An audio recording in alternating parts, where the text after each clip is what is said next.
Coach, you played your best ball coming down the stretch last year, made it to the PBC tournament, and beat top seeded USC Aiken. Talk about your expectations and goals for this year.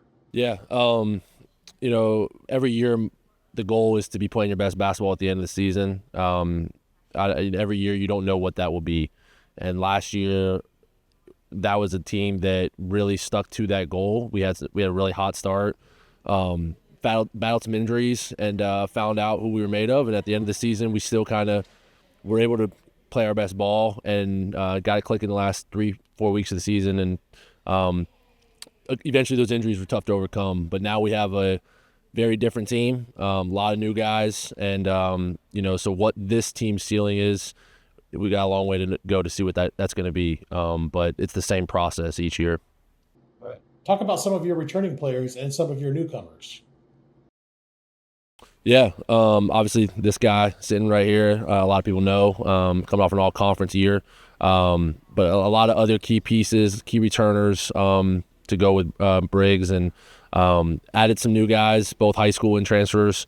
Excited about the new guys. It's been a lot of fun to see the difference between the two and see the new guys learning from the returners, and the returners really teaching them how we do things here, and getting them on board. But it seems to be early on, but it's going well so far, and excited to see how those pieces will all mold together. How do you see the Peach Belt for the 2024-25 season?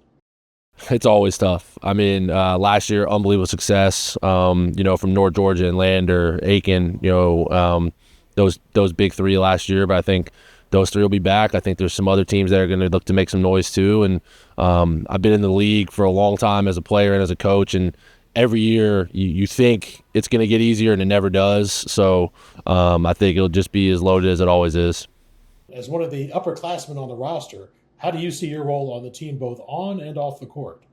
Yeah, it's been interesting lately because this is my first time really being like not just a senior, or I guess I'm a junior, like an upperclassman leader, but also being one of the better players on the team. And it's just been fighting that dilemma of trying to get guys in the right spot and also coach them up while also not trying to come off like I know something they don't, which when you've been in the system for a little while, you somewhat do, but you don't want it to be like I'm better than you. And then also managing that with I need to kick their butt because I need to show coach that I am still good at basketball. You're kind of a threat everywhere. You're a multifaceted player. What excites you for this upcoming season? Just, we've been, I think, 9th and 8th preseason poll since I've been here.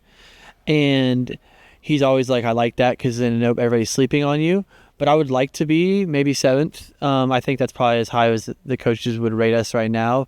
But just having some level of expectation, like some trend of like, okay, there is an expectation.